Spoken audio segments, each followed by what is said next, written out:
Right. Good morning, everybody. We are basking in the afterglow of winning a trophy yesterday. I'm sure everybody was either watching or following and is subsequently going to be catching up on highlights or rewatching the 90 minutes if they're still on Scorio on YouTube. So it's quite a big day for Wrexham AFC Women, which is really exciting. And even more exciting for us was that Director of Women's Football at Wrexham AFC, Mr. Mark Swales, one, agreed to have a chat with us, but secondly, actually made it from the bar last night. So good morning, Mark, and thank you very much, obviously, for your time. Good morning. It's great to be here. First of all, before we crack on, I just want to say a huge thank you to you guys for what you do on a weekly basis to promote everything with the women's team and Wrexham in general is just amazing. So thank you, and it was great to see two of you there last night. And Dale, I know you were watching at home, so yeah, it was a great evening. Morning to Del and Welsh Techie. Welsh Techie is joining us from a lay-by somewhere in South Wales. Don't reveal your location. I've been driving the party bus, so I've just dropped Lily Jones off. So yeah, I think we're all good to go now. Lily Jones, I posted a gif of the Undertaker rising from the death last night after the drama I had the night before. But anyway, and Del is here. Good morning, Del. How are you? Morning, I'm good, thank you. Yeah, very excited for this podcast this morning. Good, yes. But to be fair, and I can testify to that, Mark, because when I did tell her, the reply, I think it was yes with about 300 yeses. That was 300 S's. That was I think was the reply back that I got. So I can testify to that, and I can also testify to the fact that you and your team made a grown man cry last night. Really? Yeah. There was floods of tears. Any particular Welsh Techie? Are you happy to talk about that? Or you know what? I don't know what you're talking about. I don't know. Yes, I did. The thing is, I'm quite an emotional person anyway. And as I said last week, when I was at the cup final last year, and we got beaten by Cardiff, I was in floods of tears. And the year before, when we got beaten by Cardiff, I was in floods of tears. And yesterday, just couldn't keep it away because I was so proud and pleased of the team. What a fantastic job they did. It just was too much. So yeah, grown man cry. Quite happy to admit it. Quite happy to admit it because it absolutely, was worth it. Because wow, what a game. Yeah, I looked across, and Welsh Techie was stood about 3 or 4 people down. So I went and gave him a hug because his eyes they were glazed over. There was tears coming. So obviously, something good happened yesterday. I think it's fair to say. We will build up towards that if it's okay with everybody. We will just try and get an update, I think, off Mark, if that's the fairest way to put it, of just stuff that's happening across the women's team. We'll touch on Academi, signings, which obviously we sort of said this the other day. There was a rumor. There was a rumor that you had a little chuckle to yourself when you may have heard us talk about. I don't think we'll be signing anybody, or we don't need any signings. I don't know whether that rumor was true. You might have told somebody at ground that was true. I think. I listen to it on a generally I normally listen to you guys on a Thursday evening when I'm traveling. I go home in terms of back to South on a Thursday for a couple of days at the moment till we're still getting us sorted. So generally I put you guys on a Thursday on my way back down the M1 and the M6 and everything. And I was quite late that evening, so I was listening along, and then I stopped and I had a good chuckle, and I messaged Jenny as well, and she listened to it and she had a good chuckle as well because obviously we knew what was coming over the hill. Yeah. And there's you guys going, oh, we're okay. We've got the best squad in the league. We don't need any new signings. And then all of a sudden, not one, but 2 come along very quickly. Yeah, it was, but that's all right. Like we said last week, and I think Del said we were quite happy to be made to look like, well, we weren't look like fools, really. We just looked like we didn't have the knowledge. That's all. That's how I'm going to look at it. So we will work towards that.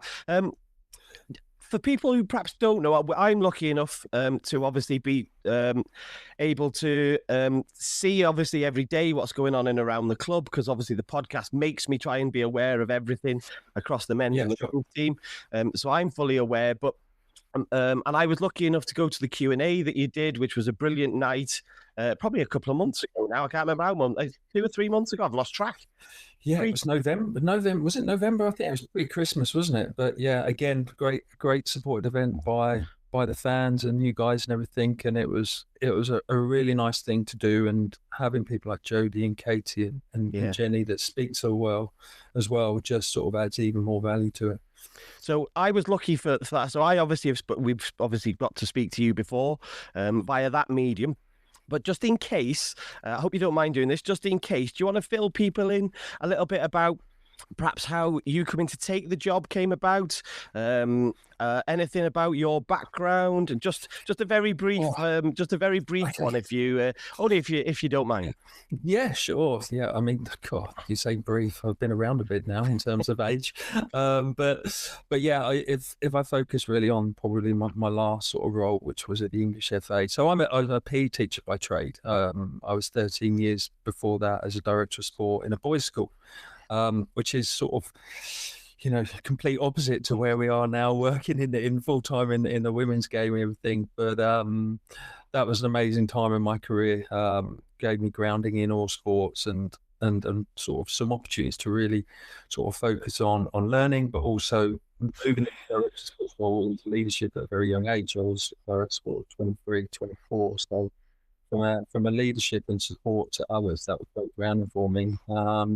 But then, I did a short stint at Millwall with the Boys Academy, which was again amazing. I went in at a time where the EPPP for the boys had just started, and I went in as part of the leadership team there, and helped them develop that, and work again with some amazing people down there. And then that's really where things sort of moved into the FA. I took a role with, in short on them, what was called the PE unit, and it was a connection between sort of developing coaches and teachers, growing that sort of primary and secondary school curriculum, working with the Primary Stars program within the Premier League that they will probably know a little bit about, working at Liverpool. But that's where my connection to the women's game started, because one of my clubs was Chelsea. And I spent a lot of time down at Cobham with their community program and at Stamford Bridge. And it was one afternoon we were talking about things, and they needed a technical director for the RTC, as it was then known within the English system, and had a couple of chats, and I was allowed to do it on top of my full-time role at that time, because it was a part-time role. But ended up going down to Cobham and started to work with the coaches, with the age groups, and again, that was my transition into sort of women's football and supporting that. And there's not many better places to start really, with somewhere like Chelsea, and seeing what Emma and Paul Green has just left, what an amazing guy he is in terms of the infrastructure that he built down at Chelsea alongside Emma. And then it probably gives me great pride, and then again, I'm not taking any credit for this at all, but seeing the likes of Aggie Bulwer-Jones and Lexi Potter, some of the names that you may know that are really doing amazing things in the WSL and for England, and seeing them as 12, 13, 14-year-olds and seeing where they are now is really nice to see. And yeah, that's then when a role came up at the FA in terms of, again, a new team, which was supporting the coaches within the WSL and the Women's Championship as it was then, and the Women's National League.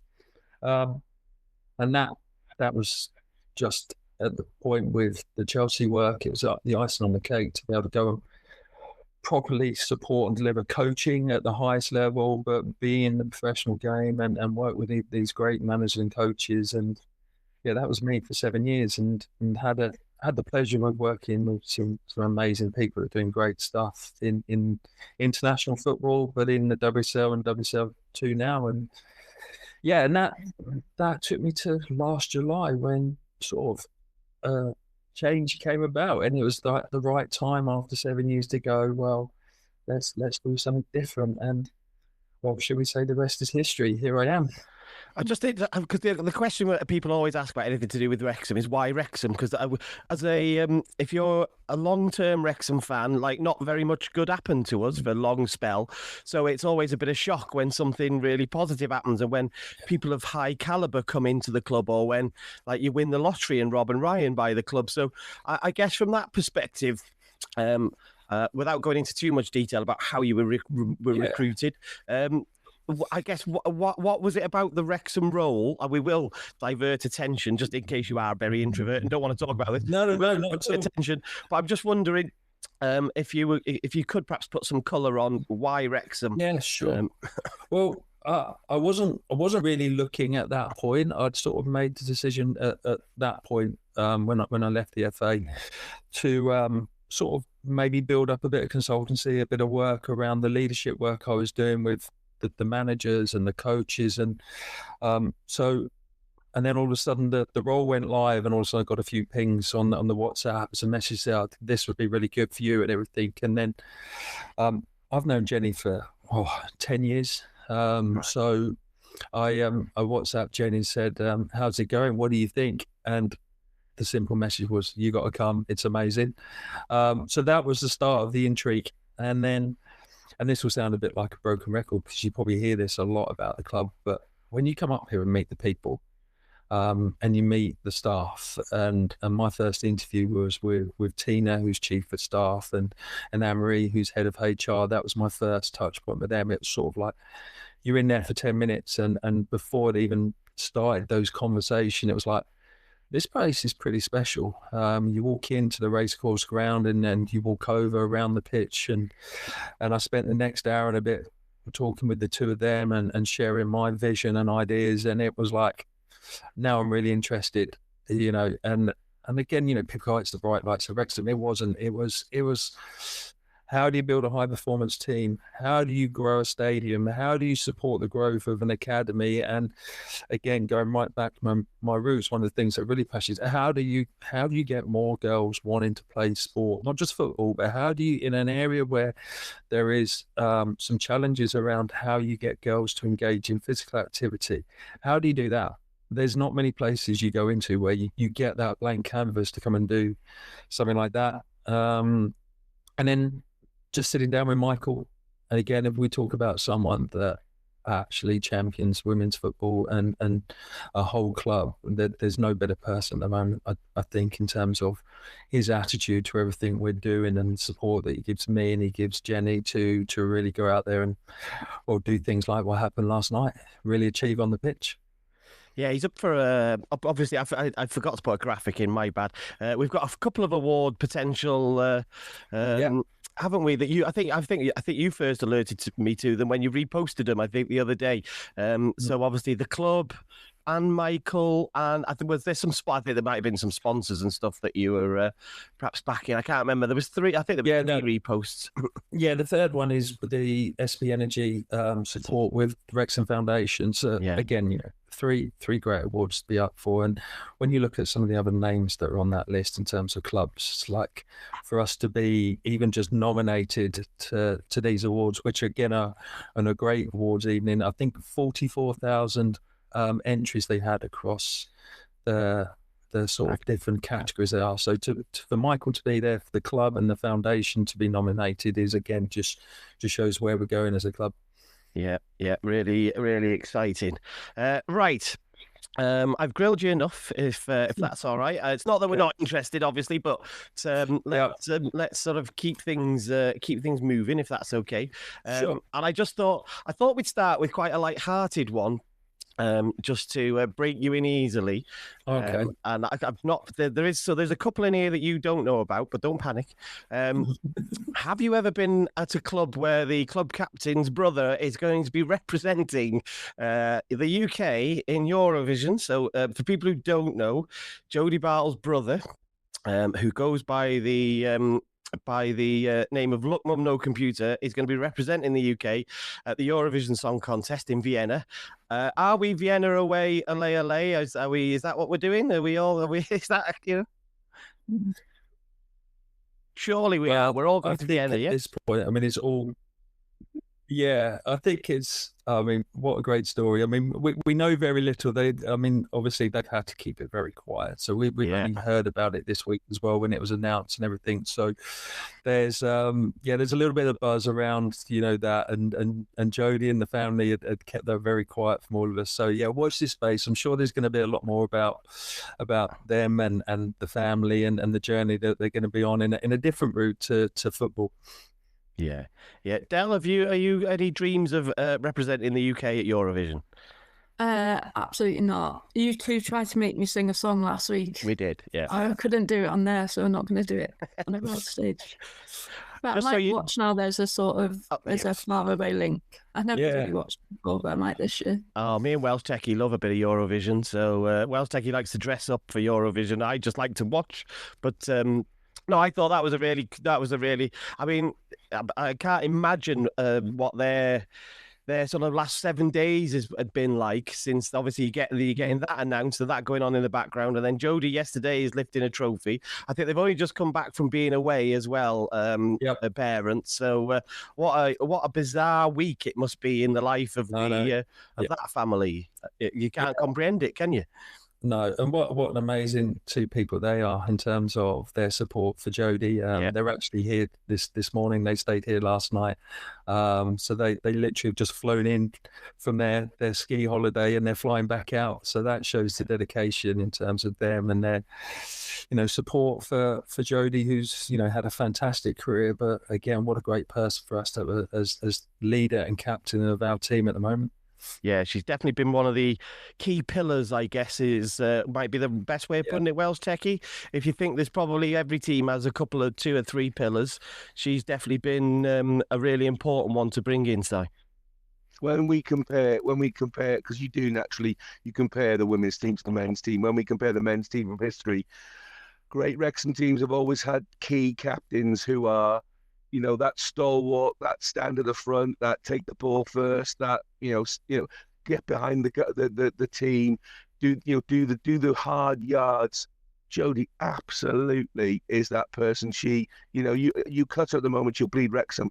That's the kind of person she is, and that's the kind of person you need is a captain who is inspirational. And because of her history, because of her CV, the stuff she's done in Scotland, the stuff she's done already, in Europe. You can see that she is the perfect ball, and you can see how the rest of the team just lifts themselves up that just tiny bit more whenever she is either on the ball or she's speaking or she's doing whatever. So I'm delighted for her, absolutely, because all this hard work, she deserves everything she gets. I think the embodiment perhaps of it comes across, Mark, and you might have noticed it, but after we've obviously had a couple of penalty shootouts, which is adding to the grey hair, she's one of those that's very quick to go to players as they're walking back, whether they've scored or missed. She'll go and cajole them or encourage them, and she makes a point of running from the halfway line to players afterwards, and that leadership is really important in certainly in sport.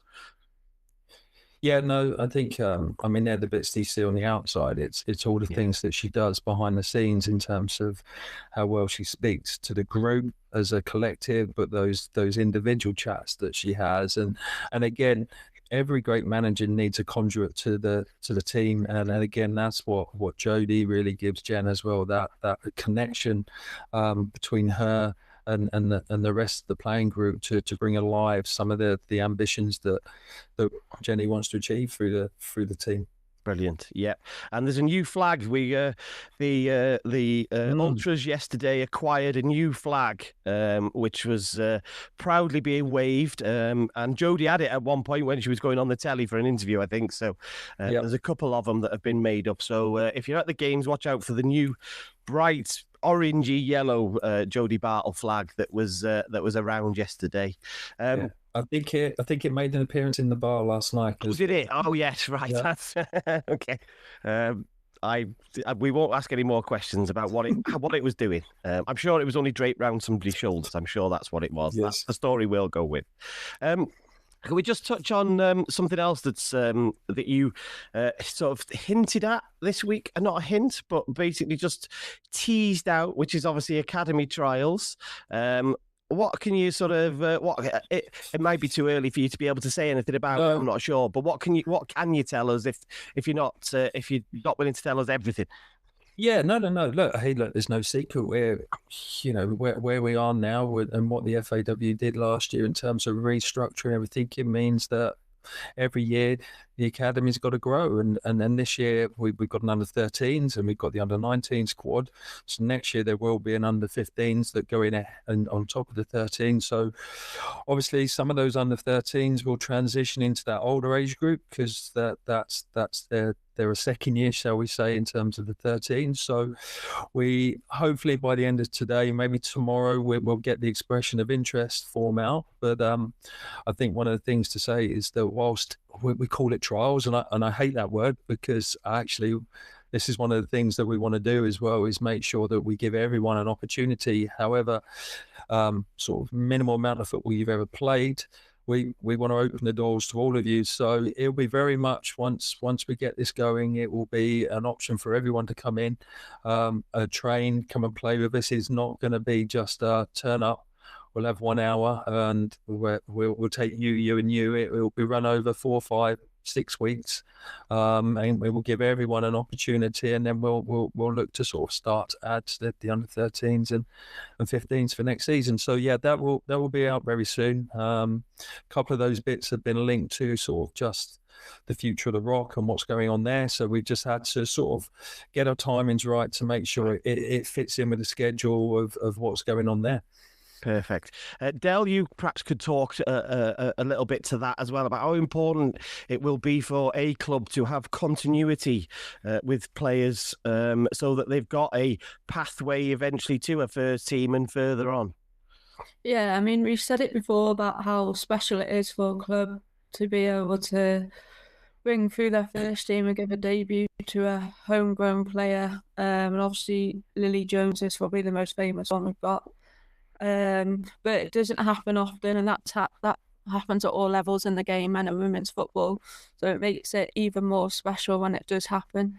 But in terms of foundations of a club, especially in women's football, I feel it's incredibly important that you do have that academy in place, that you do have the opportunity to see the local talent coming through, but also it just builds up the stability and builds up a bit of a fan base, and all the first team become role models for the players below as well, and that in turn increases participation in girls football, which is incredibly important. And that, especially with how big Wrexham is now, like all the local girls that want to play football probably want to say, I play for Wrexham.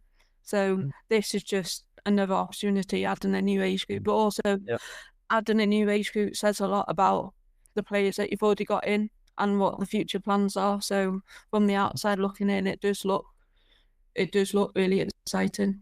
Yeah. Basically, we're going to take all your players, Del. That's what we're going to do. You're not going to get them anymore. We're just going to keep them over this side of the border. Sorry about that. That's just the way it is. So don't shout at me, shout at Mark. Basically, it's going to be your fault. Can I just add something else to that as well? Please. There'll be some people that be saying, well, why are you only starting at under 13s? Well, I think just to add to that, over this next season, one of the key sort of pillars that we'll be working with is very closely with the foundation around their grassroots program of support for the local clubs, the primary schools and everything. So we just felt that it was really important that we sort of grew that base more before we really got into, let's go and pick 10 under 9s and 10 under 11s. Let's really work collectively as a club to go, well, how can we support the work, the great work that, you know, Elgan and Jamie Edwards and the people in the foundation are already do to support all of those networks, and then look at how that part of the club grows in the year after, probably. Brilliant. Yeah, there you go. So watch this space for social media, I guess, will be the place to sort of point your eyes and look for updates a little bit more on the academy. I just wanted to touch, if I could, on the documentary. I don't know whether you'd even seen the documentary or have subsequently gone back to watch it. Perhaps that helped your sort of learning as you came to the club. just to get a little bit. And I noticed quite recently you'd posted on social media that the documentary crew were at, I think it might have been training that they were at. And obviously they were there at the game yesterday. They've got some lovely shots of fans screaming. I might even have some shots of Welsh Techie crying. I'm not sure, because Claire was there with the camera. She was quite close to you, you that end. Did you get your Welsh Techie, or? It's highly likely. It's highly likely, yeah. Highly likely. So I'm just... myself and Welsh Techie shout a lot about perhaps the documentary could highlight and show that a bit more of the women's team. That's just our opinion. That's not Mark's opinion. So perhaps could you give us a little bit of colour on whether you've seen much of them, or anything that you can fill in around about that. Obviously, don't spoil any storylines. Any of the plot points that. I mean, we know we might see them win a final. That's no surprise to anybody. Yeah, just tell us about any interactions that you might have had with Claire and the team. Yeah, sure. Well, first of all, I mean, I watched the documentary way before there was any kind of sort of connection to me coming to Wrexham, because I'm just, football documentaries, anything like this. It's just been an amazing story to watch over the last 5 years, to see the journey everyone's been on. So I was hooked, and definitely a binge watcher of the documentary rather than one at a time. But look, the doc crew have been amazing. They've been around a lot in terms of what gets shown and what doesn't. That's someone else's decision. But I mean, what is great is that we're in regular contact, and they're keen to know what's going on. So, things like the new signings with developments at the Rock, obviously the final last night. So the visibility that we're seeing from Claire and the staff that shoot all of the documentary stuff over this side of the pond is great to have them around. And again, we talk about people doing amazing jobs. Those guys are everywhere and anywhere. They would have been at the Ipswich game on Saturday. They're in and around the club. They're around the town. They work so hard to get as much content as possible for the documentary. But what gets shown, that's somebody else's decision. But it's nice that they're really invested in coming and actually shooting some stuff that could get added to the documentary. Yeah, I'm on the cutting room floor from season 1. I'm obviously not bothered, I'm not bitter about it, but I am on. Or perhaps they're saving me for the finale, the coup de grace at the end. Perhaps that's when they'll roll me out. But no, it's always an interesting one, because some people are used to it, some people are not used to it. I don't know. What if you could perhaps tell us, like, what were Jenny's feelings when you first spoke to her? Did she say, "Oh, just if you do come, just remember they're gonna have a camera in your face all the time"? What was she like about it? If you wouldn't mind sort of telling us that. To be honest, I don't know. I mean, obviously Jenny was in before me, so I think it's one of those things. You just get used to it being there, and again, I think what the team, the docu are amazing at, is that they're there, but they're not there. If that makes sense, they do their best to keep out the way. They just sort of blend into the background and make it really easy for you. So, again, full credit to them, the way that they work to sort of not get in the way, because I mean, Dale will know that the change rooms at the Rock are not very big. So when there's 20 players in there and there's a camera crew in there as well, there's not much room to be stood around. No, get it. Good stuff. I would like to try and get some a little bit of as much insight as possible on the new signings that you most famously made me look foolish about. So obviously you can't tell us everything, but anything that you can sort of add, and if we do them in chronological order, and just touch on them. So I've done them. I've got the best photos I can. Michaela first. So obviously in the January transfer window, we added Michaela, who has the best song, I think, by the way. That is just the best. I really like the Wild Goose song. So what could you how did that come about? Is it just anything that you can add to give us a bit of flash? I love all this. I love transfer dealings and all this going on and bringing players in. So this one is these are quite selfish. These ones getting the gossip. Well, look, I think first of all, I mean, Dale, you've been around the club a while, that it's probably not something over the years where we've gone into transfer window and people have gone, oh, okay, are we going to be making signings and everything? But again, I think this just shows the intent of the club, that everyone's has gone right. Jenny's gone right. We'd like to sort of add to the group, because remember, Jenny came in very late in the summer and then put an amazing squad together very quickly for us to be where we are. But yeah, as she's now known, Goose has arrived, and there's probably people that won't recognise sort of the connection to a film from the late 80s, early 90s. But she's again, Jenny recruits on people as much as players, and I think that's really important. To come into Wrexham, you've got to be that right kind of person, that character, and she's someone that, you know, we've seen and known of for a while, and sort of seen the potential. And again, like a lot of players, some of these players just need to get out and play regularly. And this is something that we can obviously offer Michaela. And she's come in and, well, I mean, you've seen the last couple of games, what a great start that she's had. You know, a proper defender, the goalkeepers like having in front of them, that just head it and kick it when they need to. But also, what's really great is she has that ability to put her foot on the ball and find passes into the middle of the park or over the top, and that just adds another sort of layer of support to like the attacking prowess that we have going forward. So yeah, we're really pleased. She's come in. She's added to the group as a character as well, and yeah, we're looking forward to seeing, you know, how she builds over the next couple of months. I was very grateful to her dad, who we just threw together a little good luck video that we posted. And her dad did post a video. I think the club might have done one as well with parents and family and stuff, because it looked like it was one that might have been used there as well. But we were really grateful, obviously, to the fact that he sent us that. He contributed, yeah. He did, yeah. With you know, without having to bother him and badger him, he sent that. So yeah, he was sat right behind us last night in the. I didn't realise he was right behind you, Welsh Techie. Basically, he was at the back there, so he was enjoying it, and he was loving the Wild Goose, what you gonna do song that we were. If we want to compare, she's a female John Terry. Yeah, that's how I see it. She's that. That's a high accolade. No nonsense, no messing about. As Mark said, puts the foot on the ball, make sure she gets the tackle in first, make sure she physically imposes herself on the opposition to say, listen, I'm here. You got to get past me. Good luck, and that's fantastic. Yeah. She was. She had a really good game last night as well, but which we'll touch on later. Second through the door in January.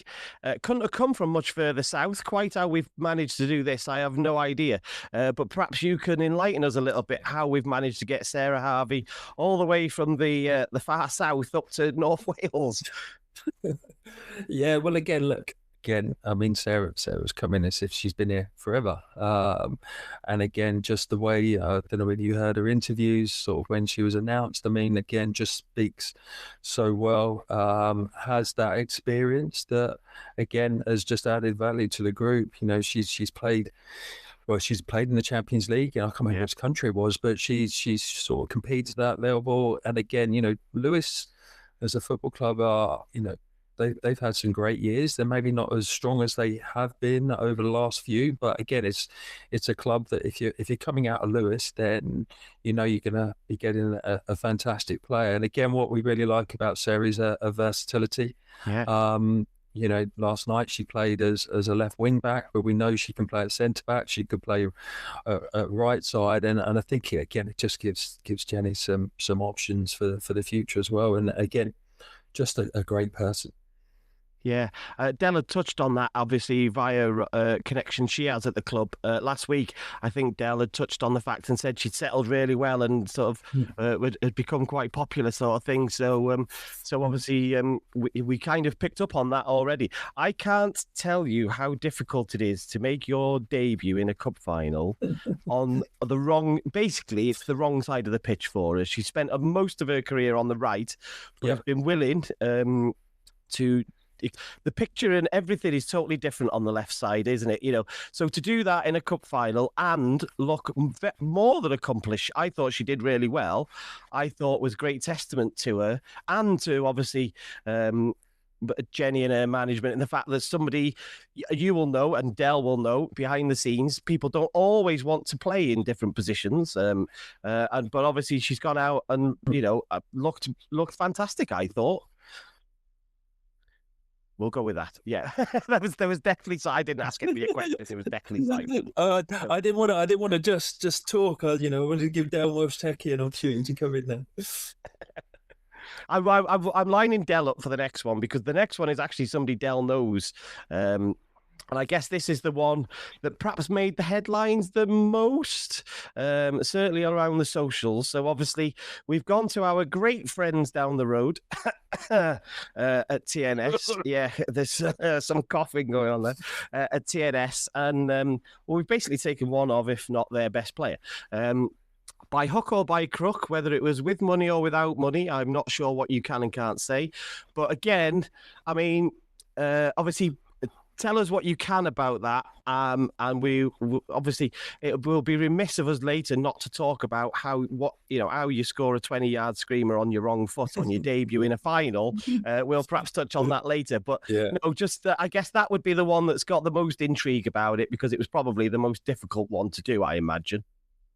Yeah, you say that. I mean, again, I mean, you laugh and coughed around TNS now, but actually give them full respect. The guys that I dealt with in terms of to make this happen were, absolutely brilliant, and they get it. And then, they were really supportive of trying to make this work. And obviously from their side, they wanted to sort of commit to it and do it in a way that was going to work for both clubs. And we did that. And look.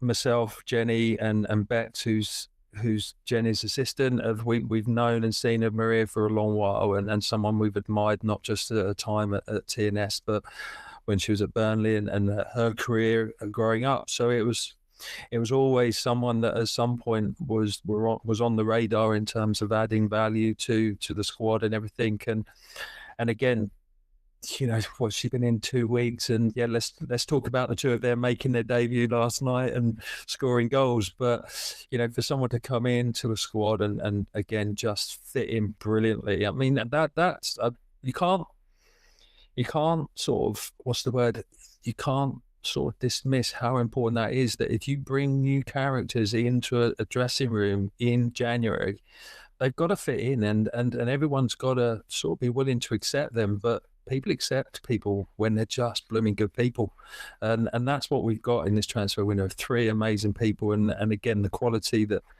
Maria brings on that right side is just going to really help us to take things forward even more in the next few months. Yeah. Del, you were obviously very famously of TNS in the days that prior to, apparently there was a time before Wrexham, or before New Wrexham, apparently there was a time and you had a career, apparently. I mean, I don't know, but we ignore the TNS bit. The bit of Wrexham version 1 we obviously remember. But obviously you touched on Maria a little bit last week. Do you want to just embellish a little bit perhaps on that? Yeah, I mean, I know Maria from the Welsh setup. So I first came in to the Wales under-19 squad about, it's a long time ago now, 5 years ago, something like that. And she was the captain of that age group at the time. So I spent a year or 2 working with her, and at that time as well, she was probably the next one potentially to go through to the first team as well. So she was on the border. Sometimes she'd be with the seniors, sometimes she'd be with us. But she was the captain of the age group, and the head coach at the time, Nick Anderson, she's very much people first, player second. So how she used to pick her captains was not just about what they do on the pitch and how they lead on the pitch, but what they do off the pitch, and how they bring the group along in that sort of sense. So Maria was an obvious choice in that when she was with the Wales in the 19s, and I think it just me then getting to know her a little bit through that, it was just there's no surprise that you're saying, Mark, that she's come in and settled in. They're just good people, and I agree. And I think I said it last week, when you're bringing in new players halfway through the season, there's a risk of upsetting the apple cart, upsetting the flow of the team that's already been built. But these 3 people coming in, it sounds like really like they fit right in, so that's absolutely brilliant. I've heard that from my friends that are still there as well, so they got first-hand experience of dealing with the emotions of people coming in, potentially taking positions and so on. So that's great to hear. But again, with Maria, like, I remember when I watched her debut at the racecourse, and that was just an amazing thing to see as well. So, like, so much experience. Obviously, she's been at Man City for a few years, at Burnley, so such another experienced person, but really down to earth despite all that experience that she's got, and what an impact and what goal that she scored last night. I can't wait to talk about that a little bit more. I was right behind it. It was like an arrow. It never left the top corner. So we will touch on that. But it would be remiss if we obviously didn't talk about the people that have to bring this magic together, I guess, Mark. And this is the best picture I could find of a bit of the management team. So perhaps I just put a bit of colour on that. How sure. we're managing the integration of new players, and perhaps shine a light on perhaps some of the newbies that obviously you added when you first came in, because a couple of bodies followed not long after you got announced, anyway. Yeah, well, I don't think we've got enough time for me to sort of really share how much admiration I have for the coaching team and the wider team, because I think, I say I've known Jenny 10 years. We actually did her A license together many, many years ago, and worked with her as well when she worked at the Women's High Performance Centre for the FA. So, when I saw that Jenny was announced here, it was a no-brainer. I knew that it was someone that I wanted to work with. And again, I think Jenny's a great example. We'll talk about Bex a little bit as well in a minute. Both of them are prime examples of young female managers that have been overlooked too many times by clubs within the English system. But when you have someone as smart as Michael recruiting and going, right, what do we have here? He saw the potential, the ambition, and the quality that Jenny has, and it's great for me to be able to support her, and what she brings is, we talked about people first, player second. That's Jenny all over. I mean, she leads with authority. She leads with quiet leadership. She's not a ranter and raver.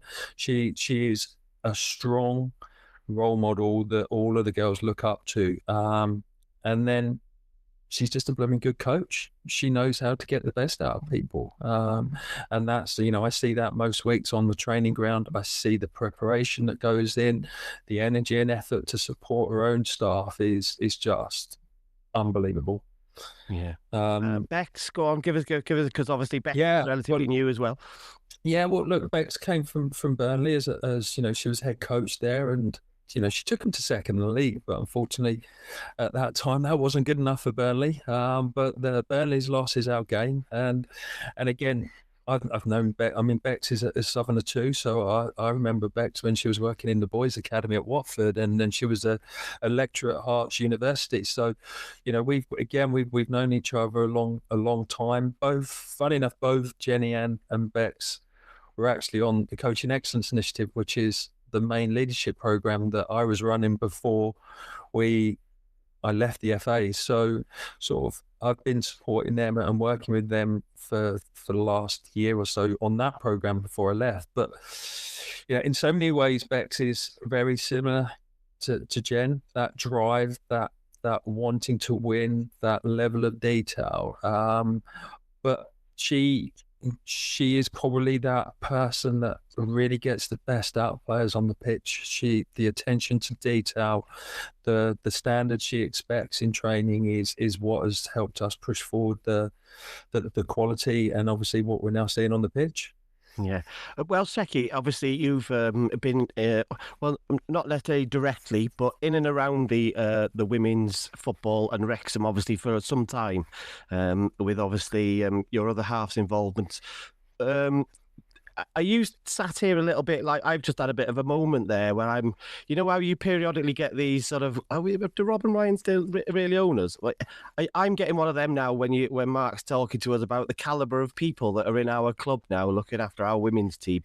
I don't know if you've either had that today like I just have or have had it before.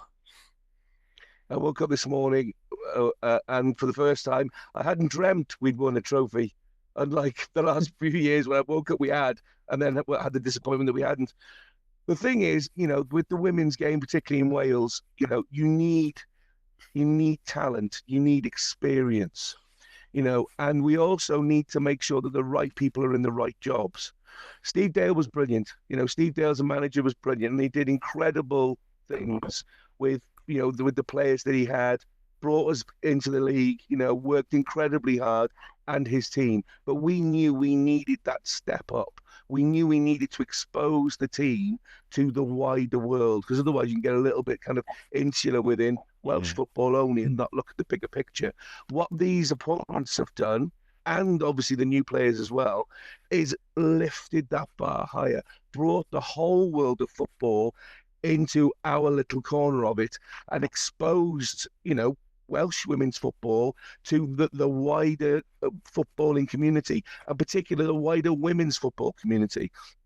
Because there has been, you know, incredibly difficult times for women's football in Wales. I mean, as you already said, my wife, you know, used to work for the FAW, and she worked incredibly hard at under-19s level to basically try and, you know, sort out getting the right facilities, making sure clubs had access to funding and advice with regards to how they can improve facilities and, you know, within the women's game. She helped set up the under-19s leagues, because at that point there wasn't any structured under-19s leagues. So, you know, we were well aware that these building blocks needed to be built. And of course, it's a slow process, but this is a massive step along the way, particularly not just for Wrexham, though. This is for the whole of Welsh women's football. You know, the fact that and again, Mark might giggle at me privately, but according to the media, we've put a transfer fee for the first time ever in the women's game. That's immense. That is a huge step for women's football, because we're starting to finally to bring parity to the men's game, and that's what it needs. It needs the people to be brave to take those first steps, and I am so proud that it's our club is the one who's making those first steps to try and basically, you know, bring the whole of women's football in Wales up to the level that it should be. Yeah, we're very lucky that we were potentially able to do something like that if the reports are obviously true. So yeah, but these players all need a home, Mark.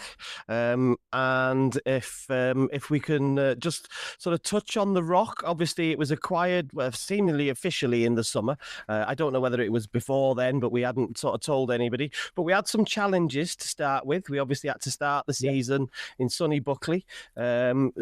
But we have got a home, and every time you go outside now, things are being ripped out, and presumably new things are being added. I'm sure it doesn't look anything like what you remember, Del.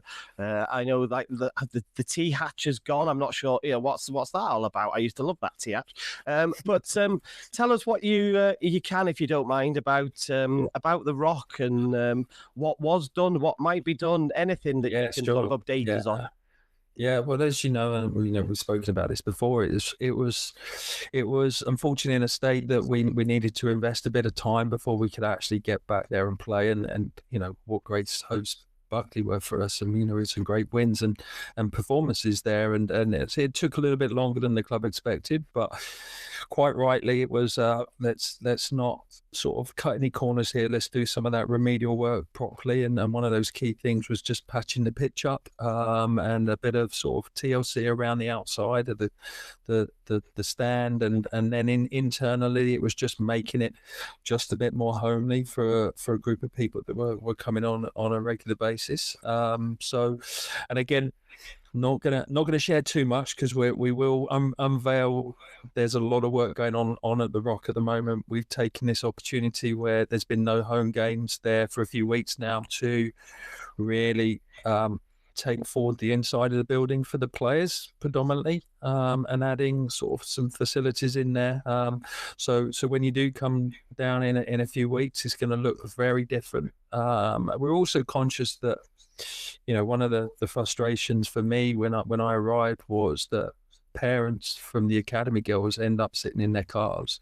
So that's one of the things that, I was really passionate about. We need to make sure there's a space for parents and everything. So again, that's one of the things that we're working on in adding to the building, that there's a space that's away from where the seniors are and sort of the facilities that the players need, that we can offer the parents a cup of tea, a TV, a sofa, and they can relax inside and not have to sit, because it's them that make the commitment. They're the ones that drive their girls to the Rock every week, twice a week, 3 times with the games at the weekend. So, let's just say there's a lot going on. There's so much that's happened in such a short period of time. And again, it'll all go again in the summer. And the pitch will be relayed properly in summer, which is one of the big positives, because that pitch has been down a long while now. And that was always, from day one, that was always one of the key things that would happen in the summer. Just another layer of sort of sprucing it up, making it look smarter, making it feel more like the home of Wrexham Women. Yeah, Del, I think you told us before about the one of the goal mouths. I think you used to love kicking your foot in a hole or in the carpet there.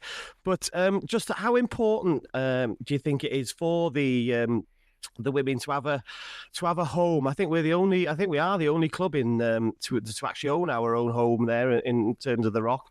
But just sort of touch on what a difference that'll make, Del, where they've got somewhere regular that's being improved all the time, and obviously that will help with longer term performances and around the club. Yeah, and like everyone, you always want to play at home. You always want to have your best performances at home, because you'll have your home crowd and you'll have how it feels. You want to walk into the place and feel like comfortable and so on. And I think bringing in new players, part of the attraction will be we own our own facility. It's our own home pitch, own training venue. It's our building. We can do what we want with it and so on. And I think it's just so incredibly important. And for me, I've got that personal connection to the Rock, to that facility, having been involved at Kevin Druids, the club who owned it before, for 6 years. So that's probably the Rock and that pitch and that area of Wrexham have probably had heart in my heart since I was 18 years old. So a long time ago now. So it is really great for me to see, and working as well, like working at a club at Liverpool Women, who we also have our own training facility. It's so rare. Like at Melwood, for example, there's nothing to do with any of the men. You don't see Mo Salah on the wall. You don't see anything like that. All the art is about the women.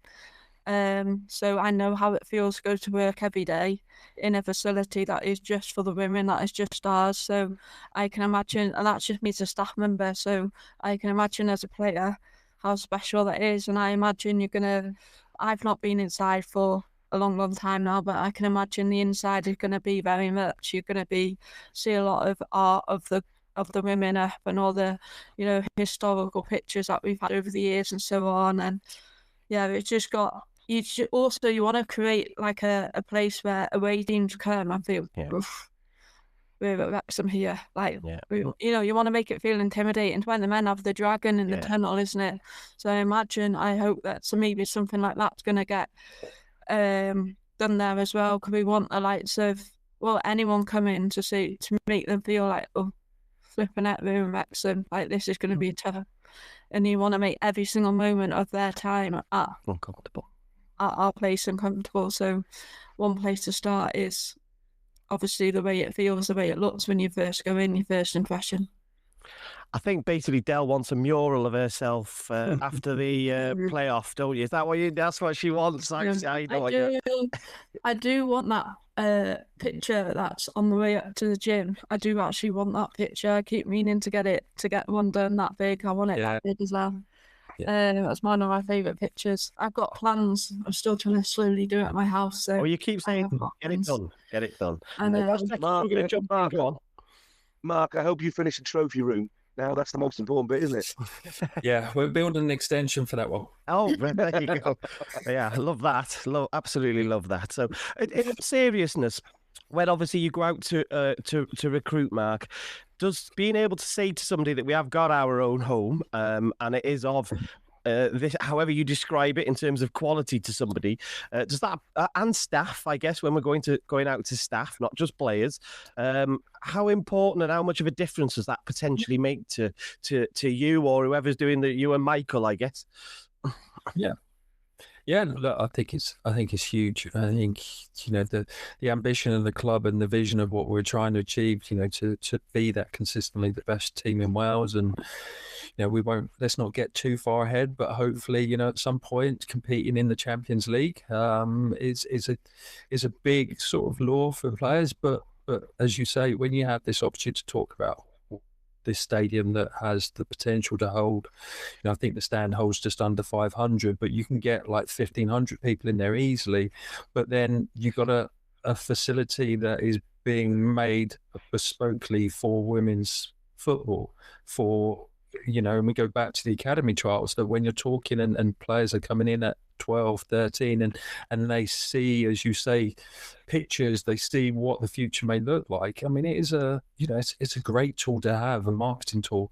And again, for commercial partners and things, that the fact that games are streamed, we've got a real opportunity to build something. And we've forgotten about one group of people. We want to make the Rock somewhere where you guys and all of these fans that turned up the other night want to come, and we want to give an amazing experience. And for me, over the next couple of months, that's I can leave the football to Jenny and Bex and all that. I don't need to worry about that. My job now over the next few months is how do I support the wider team at the race course to really grow what that fan engagement looks like, what that support is, so that we turn the 300, 400, 500 into 600, 700, 800 people at every home game between now and the end of the season. But yeah, look, there's not many, if any, as you say, in the Welsh system that can go, this is ours, and look, this is what we've got, and this is what we can achieve with it.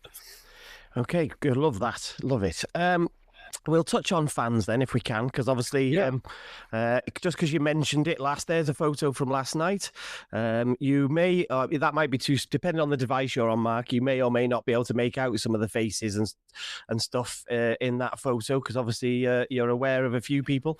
And you very generously gave us some time last night. You made your way from the pitch to come and just say thank you to everybody. And that was not something you had to do. That was a really nice touch, and I know a lot of people really appreciated the fact that you did just come up last night and just sort of thank people for making the journey. And but I thought it was a home game, wasn't it? I couldn't barely hear, if at all, the Cardiff fans, and I don't know whether the players have talked about it at all.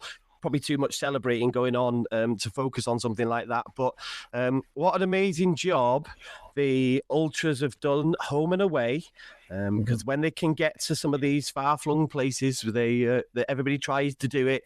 Obviously, it's a bit easier for you, Welsh Techie, being down south for those Cardiff and Swansea games and the other ones. But just that core... last night really came to the fore, I think, and maybe gave us that 1% that we needed to get over the line. Oh, 100%. I mean, I know they're now known as the Women's Supporters Group, but I don't think they'll ever not be known as the Ultras. I mean, it sort of, I go back to my first couple of games, and you're going away to places like Pontypridd, and we've got more fans there than they have, and the noise that you guys make and the songs is, again, you can't you can't replace that with anything. That passion, that energy, and quite rightly, for me, sort of coming and talk to your guys, that's not I see that as a pleasure to meet and talk to you and the others that so passionately, travel all the way around the country, and some of them for the men and the women. That's a huge commitment every weekend to be going away from home or traveling to the south of Wales. But, what I'd say about that is we need to support that. And what I mean by that is, like, as a club, but also the wider supporter network of Wrexham football, go, come on, let's really embed these into everything we're trying to do and help them grow a fan base, whether it's online with our American fans and those across the world, but more importantly, let's see more of you down at the not at the race course, at the Rock. And sort of move forward their support as well. But amazing group of people. Yeah. Well, I'll give you an example of that commitment, and he won't mind me mentioning this. So on Saturday, Welsh Techie drove up from South Wales to watch the Wrexham Ipswich game. I inquired whether he was going to stay over and was going to offer him a place to stay over rather than have to go back, but he didn't. He had to travel back to South Wales because he had something on Sunday morning, and then travelled back up yesterday from South Wales to obviously go to the final, and then travelled back down. And that's just, I know Welsh Techie will play it off as anybody would do it, and he's just one of a number of people that do something similar, but that's there's an example of just how important that club is to some of these people, men and women. Well done. And it's not just, listen, it's not just me, as you rightly said. Think of those people week before last who came down for the Swansea game, turned around hotels halfway because it had been postponed. That's commitment right there. Because as a fan, you could quite easily lose heart and go, "Oh, do you know what? I'm not going to do this anymore." That's a massive waste of my time. You got excited that you were going to go to a football match, and then it got postponed. And I know I'm not going to talk about it because I'll just get angry, and it's not fair for me to expose that to Mark, because I'm sure Mark's got his own thoughts on it. But that's commitment right there. Is that they're happy, and then what do? They turned around and they went to the under-19s game instead, back up at the Rock. That's commitment right there. And we say it's a bit of a joke, for the love, not the glory, but it's true. This is our club. If we, as we saw with the men, if we don't have love, we don't commit, the club will die. As the men nearly died. It was only because of Wrexham fans putting their hand in their pockets and getting the money out that saved Wrexham as a club. Yes, we've absolutely hit the lottery by Rob and Ryan, and then everything else that's come with that. But that's down to commitment of everybody, every person, from Mark, from Mark's team, from the coaching team, from the players, to every single supporter, whether they be online or they turn up at the Rock or one of these other grounds, in the far-flung corners of Wales. That's true commitment, and that's what that's what's going to keep this club certainly where it is, but make it rise to become this new dynasty in Welsh women's football and then worldwide football, because that's the aim. We want to be the best in the world. As Rob said, when he said this 5 years ago, everybody laughed at him. I don't see many people laughing now. Do you? I don't. No. I don't at all. I remember that as well as you. We touched on the Wrexham Women supporters group. I just wanted to give them a shout, if that's okay, Mark, if you don't mind, because they're doing a grand job, basically, of trying to be organised and give people a vehicle to sort of connect. We have a little WhatsApp group. I think you've probably engaged with Dale in conversation, and maybe one or two of the other people there. But they obviously they've got some. They're doing stuff to try and be supportive with the flags and stuff. The songbook, you wouldn't have seen this, Mark, but they sent all the members a beautiful. Maybe I'll forward it to you. Beautiful version of the songbook, so that people who are coming to their first game have got all the lyrics and sort of a hint at what the song is supposed to sound like. If Welsh Techie's singing it, it's obviously like the roast male voice choir. If I sing it, it's like, well, I don't even go there. But those sorts of things do become important in terms of sort of getting people to games, keeping them engaged. They do meetups before so that people aren't feeling you're not feeling a bit wary if you're going to your first game or your first away game at a ground you've never been to.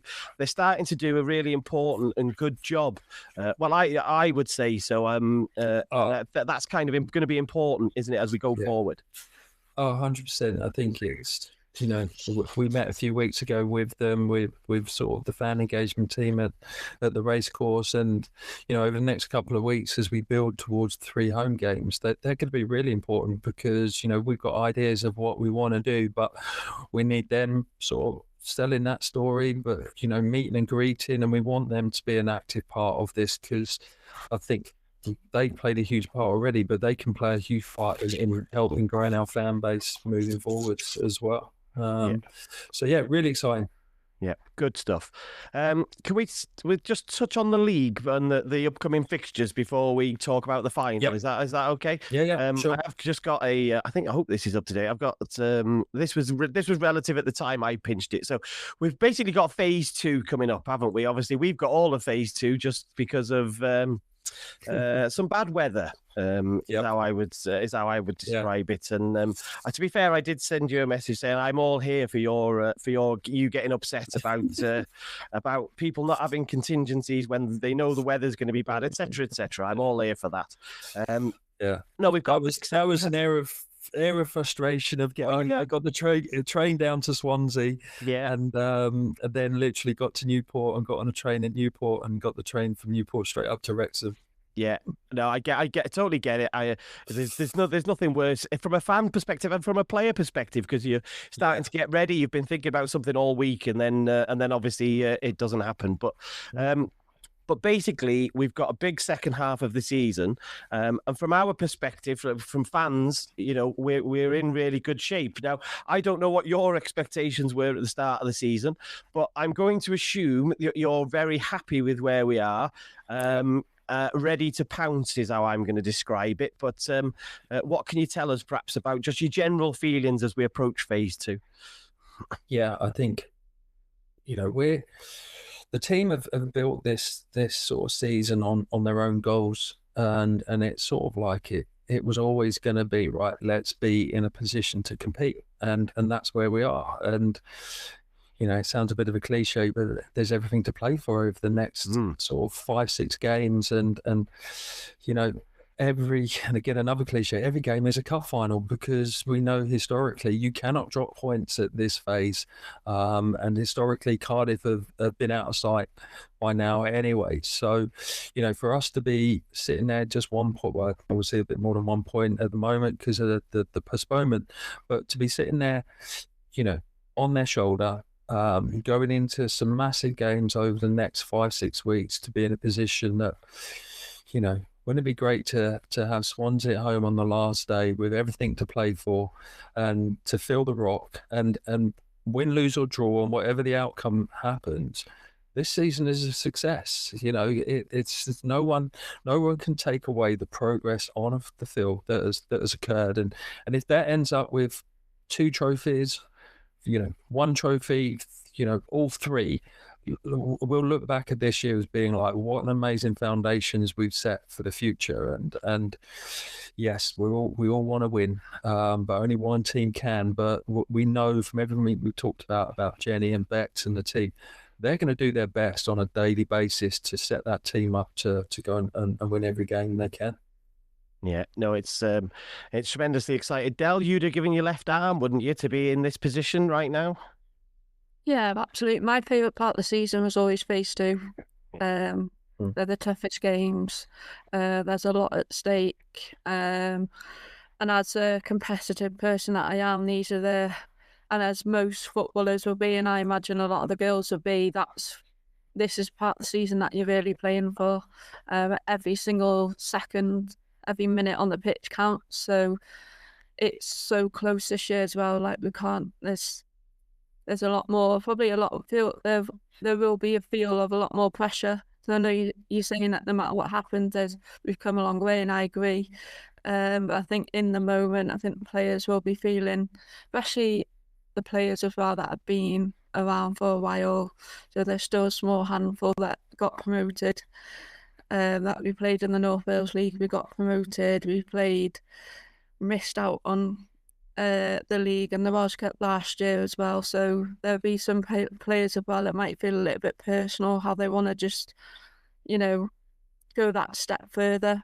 And like for me as a player, I think the only thing I never got to do, and probably my only regret, is experience the Champions League, and that would have been amazing. So I hope, with so many good friends still in the team and at the club, I hope that they do get that feeling, they do get that experience, because what a thing to say is I played in the Champions League no matter what the level. But yeah, I think it could go. This phase 2 could go in any direction. Obviously, we're talking about Wrexham, Cardiff all the time, but I think Swansea are slowly picking up points behind, so we can't get complacent when we've got Swansea behind us either. So every single game is just going to be so incredibly important and so tough. And like TNS, even like, because it's a local derby, that always has a different feel to it as well. So they always turn it on when they play against us. So yeah, every single game is going to have that, a lot of pressure, but really exciting as a Wrexham fan looking in. That TNS game might have a bit of spice about it now, a bit more spice about it. I can't think why, but it's all your fault, Mark. That's all I'm going to say. But it might have a bit of extra spice about it. But Adele, can I just keep you for a second? Because if we could just touch perhaps on, hope Mark doesn't mind me just having a minute on this. Adele's great friend Liv Fuller made a return on Saturday for in the under-19s. She got some minutes, so she's proud as punch and couldn't believe that she's back on the pitch and managed to get a goal.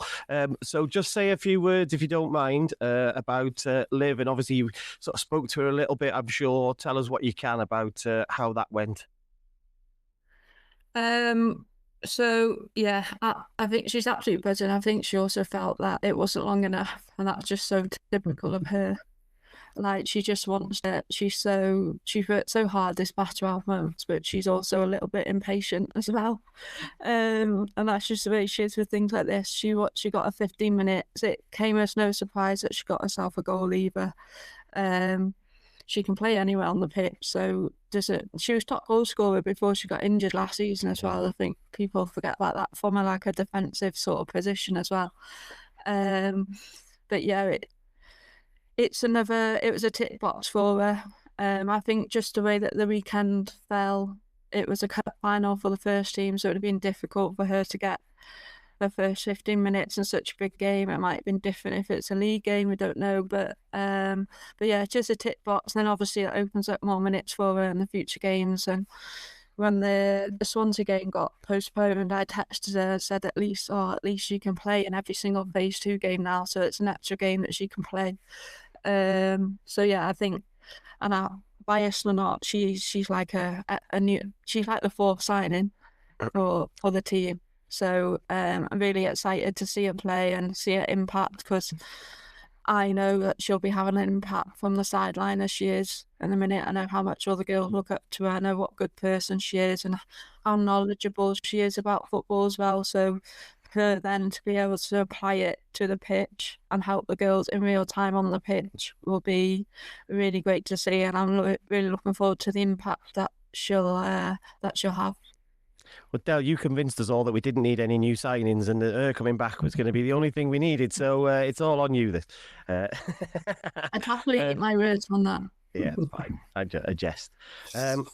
Okay, let's wrap up. Mark will be glad to know that we're going to wrap up with well, I guess with the highlight of the week. I don't know how else you would describe that. Where do you want to start, Mark? I mean, where do we start? I think, again, look, just to say again, like 1,300 fans, a record for Adran Trophy. Yeah, of probably 1,200 probably were Wrexham fans. It felt like that way. And, I would also say a bit, I don't need to say thank you, because, they'll be there. But with Michael being there, Rob Faulkner, Humphrey, Phil Parkinson, all coming. And that wasn't, they all wanted to be there. That was, from the senior team and others, that was just amazing. But look, I think I'd probably, like me in that first half, it wasn't until I went down on the pitch I realised how strong that wind was. Yeah. And what an impact. And, you know, the cliche again of a game of two halves, it always was going to be to a certain extent a game of two halves. And Del will know this, when the wind's blowing the way it is, with in-swinging corners and set pieces being put on you as a goalkeeper,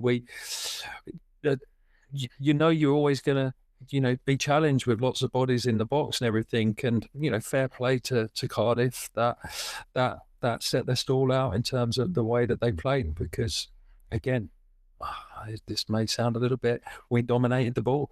We played some really good football, and that's what Jenny's brought to it, a confidence against the second best team in the league, to actually go and actually stick to our guns and play the football that we want to play. And again, a testament that Cardiff just sat back. They didn't want to open that pitch up and give us an opportunity to pass around them. And even though it was sort of the scores at half time, we were all very confident we would stay in the game. And yeah, nice to have won it in 90 minutes. Hey, but who doesn't like a bit of excitement of penalties? It's perfect for the documentary, that. I bet they couldn't believe it. They were rubbing their hands together. I bet Claire was like, yes, this is going to be brilliant. Yeah. No, it was obviously Welsh. We won't push Mark for his thoughts on players and stuff, but Welsh Checky, I in the game, Josie Smith and Michaela Wildgoose really stood out for me. Just very briefly, before we touch on Maria and that equalising goal, and Ava's goal, because that's obviously gets forgotten, I think, in the drama. Just pick out a player or two, just very, very briefly, of what stood out for you yesterday. How do you pick out one player from that yesterday? They all played incredible. You know, from Lizzie Craven's two fantastic penalty saves, which, you know, you've got to go. And I know some people on social media saying, yeah, but they were poor penalties. You've still got to stop them. Yeah. You've got to go the right way. You've got to grab that ball. Yeah. You know, you've got to stop them. And that's exactly what she did. To Lily Jones, Lily Jones, as we've said, you and I were messaging Matt, and when we were at the Ipswich game, I've just seen Lily in a boot, and we were devastated because we're thinking, well, that's it. She's not going to play tomorrow. It's going to be awful for her. And then, hey presto, you see a massive strapping on her knee. But she ran through brick walls yesterday with, what looked like, a not 100% Lily. That's the type of person she is. So how do you pick out one person? The whole side were brilliant. Ava, just bothered consistently. And Cardiff's defence is really, really good. It's a very, very well organised defence, But, Ava was absolutely fantastic. Obviously Katie Barker. It was funny, that one, because I watched her at the very, very end, and obviously because she missed a penalty, and she was devastated. You could see how upset she was, and at the end she was really upset with relief because we'd managed to win. But she still put the yards in. She still bothered them. She still put incredible pressure on them. So how do you pick? I'm not going to pick out one person. I think all of them, the starting 11, the subs on the bench ready to go, everybody was 100% committed yesterday. And that's what you need to win a trophy at this level. Yeah. And they totally and utterly deserve every plaudit they get for the incredible hard work and dedication they put in, not just yesterday, but for the whole of the team. And for the players who were with us before, the seasons before that, because this is, like Mark said, foundation. You build some of this on foundation. You build on history. It's a slow process. But what a fantastic foundation we've had. And now we're starting to build that dynasty up. It's so exciting. Del, tell us about you jumping around your kitchen or your lounge, wherever you were watching it, I guess. Give us a flavour of what that looked like in the Morgan household. Well, I felt, to be fair, I agree with Mark, right, the whole game. Wrexham were in control, we dominated. I'd never seen Cardiff sit back like that before. So they were obviously, I think what didn't help them is the unknown of the new players.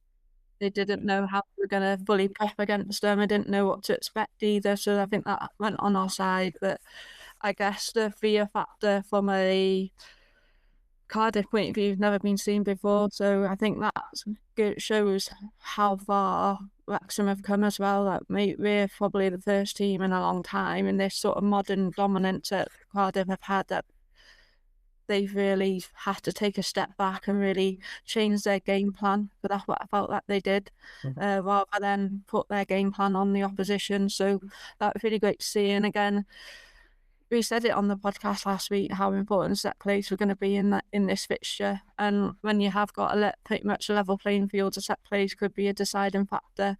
But what was great to see was, even though it was what the scoreline was at half time, I don't think anyone was panicking in the change room. I don't think anyone was worried. Like, they didn't look worried. They probably, they were like, no, you know what, we're going to go again. We've got this. We just got to make our chances count. But just maybe not give away cheap set plays, cheap corners, cheap free kicks and dangerous areas going into the second half. But just dominate the ball and make our chances count. And yeah, just what a performance by everyone. And I've said it before, Josie Smith, one of my favourite players this season, because she so quietly gets on with what she needs to get on with. But the creativity she's got to play those long balls forwards, diagonal balls, just lofting it over the back line, the through balls, like the variety that she's got to put those balls forward is spot on. And I think for Ava's goal as well, I think she's got to have a lot of credit. Yeah. That quick thinking when the referee giving her the ball back, that quick thinking to take that touch and just play that ball forward as quickly as she did, because if she took a second longer, Ava wouldn't have had that chance. So yeah, just for me, everyone is brilliant, but I think she's just someone gone under the radar a lot this season. But I think every time I watch them play, like, how good is she?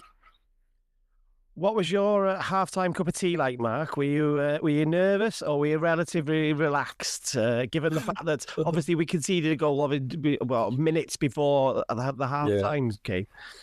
Well, it's funny. A couple of people asked my wife, who was there, that came up, and my son came up, and does Mark get nervous about games like this? And I think how much effort and preparation has gone in, and then the work that goes on in that first half, prepping for half-time and prepping for what the game plan will look like in the second half, and knowing the strengths that we have coming off the bench as well when needed is, I didn't go in at half-time thinking, oh, we're in trouble here. I went in with that thought process, or we will fight till the end, and that's a Wrexham trait, men or women. They will go to the 92nd, 3rd, 4th minute, and they will give it their all, and then that's the staff's preparation and thought process. But as Dale said, when you look at some of those players and the journey they've had with Wrexham, they are going to continue to run through a brick wall for that team until that last minute, and stand side by side with each other at the penalties, and win or lose, they will console or they will celebrate, and they will be there for each other, because this, yes, trophies are great, but this is one step in the process of where we want to be, and it came out on the right side last night, and we all celebrate that. But it's business as usual today. It's back planning and prepping for next weekend, and we move on, and that's the way the football goes. Let's just bask in the glory of that equaliser maybe the pen, just for a minute if we can, just because again I mentioned Sarah Harvey before and how difficult that must have been for her, playing on a different side of the pitch to normal, and making a debut in a final in a totally different league than she's used to. Welsh Techie, obviously Maria's familiar with this league and this competition. Ironically, how greedy is she? She won it last year with TNS, plays one game for us and wins the trophy again. But me and you were sat, half a dozen seats apart. And when she hit that ball yesterday, I mentioned it before, it did not leave the top corner. We were directly behind it. Time stood still, Mark, as that ball was in the air for us, because I could see she'd taken the shot. And it was just like, is it going over? Is it going in? What's it doing? And it arrowed into the top corner. Welsh Techie, that little pod that we were in of fans erupted. It was bedlam in there, wasn't it? It was incredible. And she said after the game that she did that with her left foot. Yeah. And she said, I don't know when you'll ever see that again. I mean, to do that, to step into an established team And yes, all right, she's been playing for TNS, so she's aware of the league, she's aware of the setup, and she's aware of the competition, as you rightly said. She's a back-to-back trophy winner now. You know, it fits with the theme of Wrexham, let's be honest. Yeah. But to do that, to step in and look like she's played with us for all season. You know, she's again another piece of the jigsaw, perfectly fits to make up this picture. And you could see from when she came in, she moved inside. You can see she only had one thing on her mind. I'm just going to put this in the top corner, you know, and the keeper will have to make a save. And it was sublime. It was perfect. You know, if Ronaldo had scored that, everybody would be raving about it. Because of not just because of the type of goal, because of when it was and what it meant, because it brought us back to parity. And we'd already, as Mark rightly said, you know, Cardiff had become shrinking violets. They absolutely were trying to protect whatever they could and trying to basically hit us. I mean, it's funny listening to Ian Derbyshire at the end, where he's basically saying, well, if it wasn't for a couple of long-range shots, we'd have had this game. Well, Ian, if it wasn't for a couple of set pieces on your side, we'd have had this game. So again, that's not an argument to have. We dominated the game. I was looking at the percentages about 3/4 of the way through the first half, and we'd had 67% of the ball. You know, so Cardiff absolutely basically sat back and thought, well, we'll just either hit them on the break or Wrexham will get tired and we'll do the usual thing that we do. They took us for granted. Big mistake. And that goal by Maria just summed it up for me, because it was perfect as you can get for somebody to come in the 11th hour and do that. Incredible. Yes, Del, just touch on how brave you have to be in that moment. So it's late in the game, it's a fierce rival, it's a cup final. To take on the shot, you have to be brave, don't you? Because the easy thing is perhaps just to recycle that ball, let somebody else have the ball, let them put it in the box. But you know, for her to be that brave and take responsibility and do that was a really big thing. Yeah, you know what? I don't think she thought about it. She just, you know, that Ava set the ball back and she just looked at, saw the space she was in, saw the goal.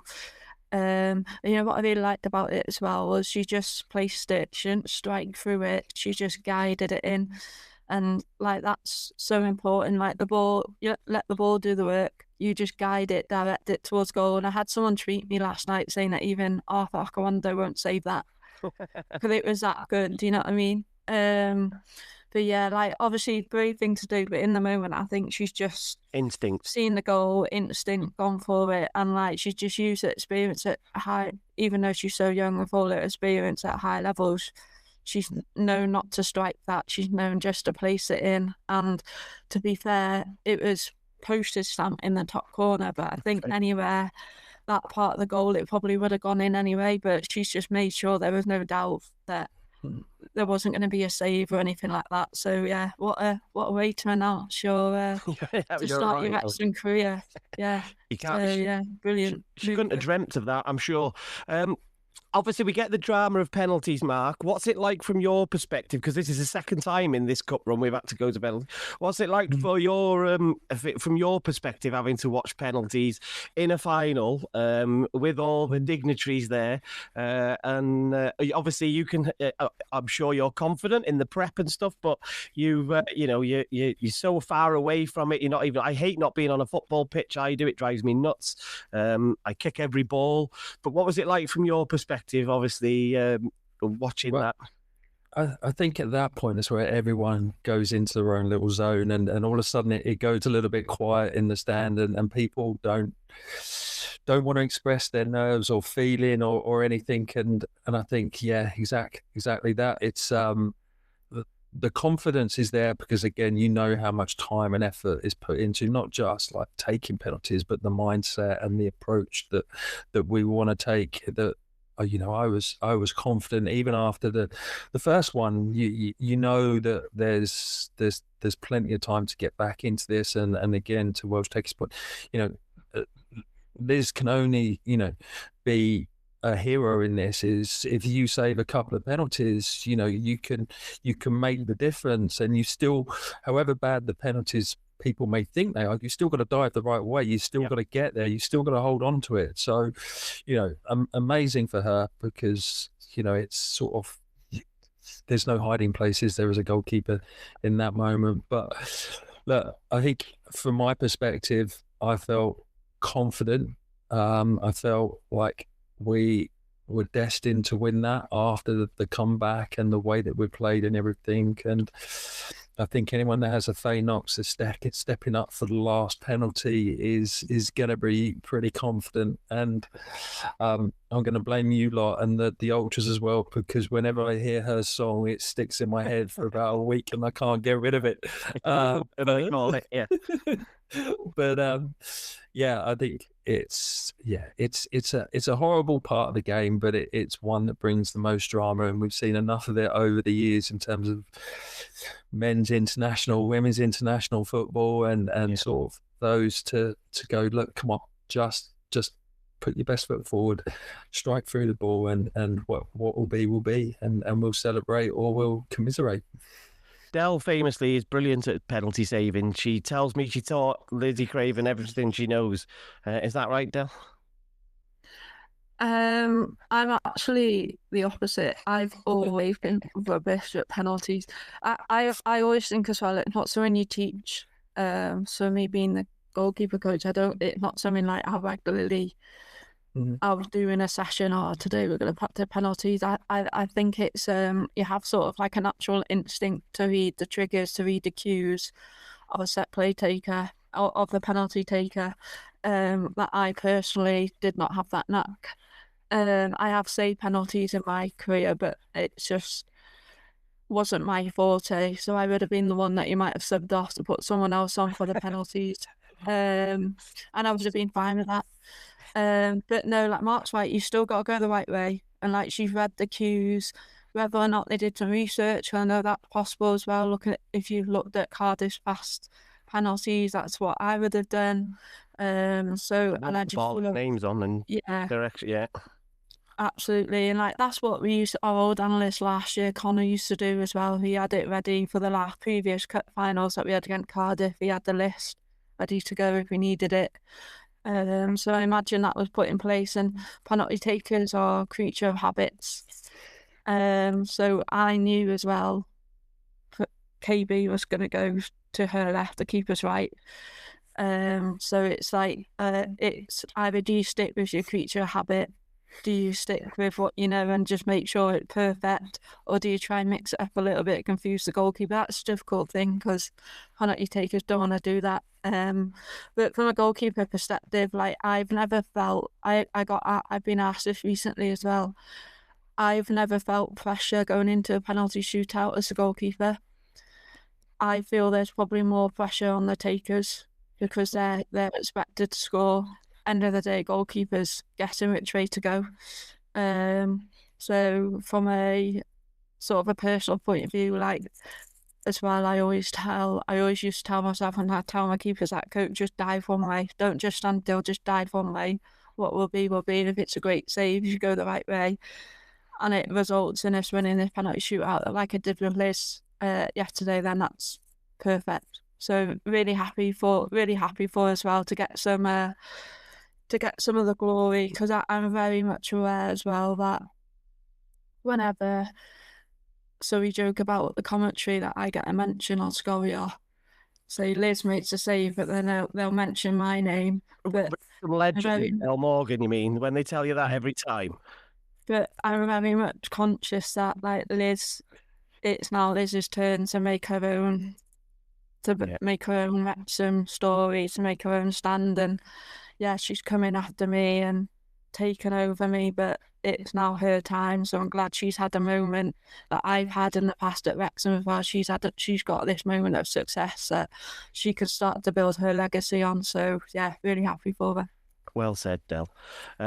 We are wrapping up, Mark. Don't worry. I know. Well, I'm going to get kicked out of my hotel room in a minute, so you're going to have to go.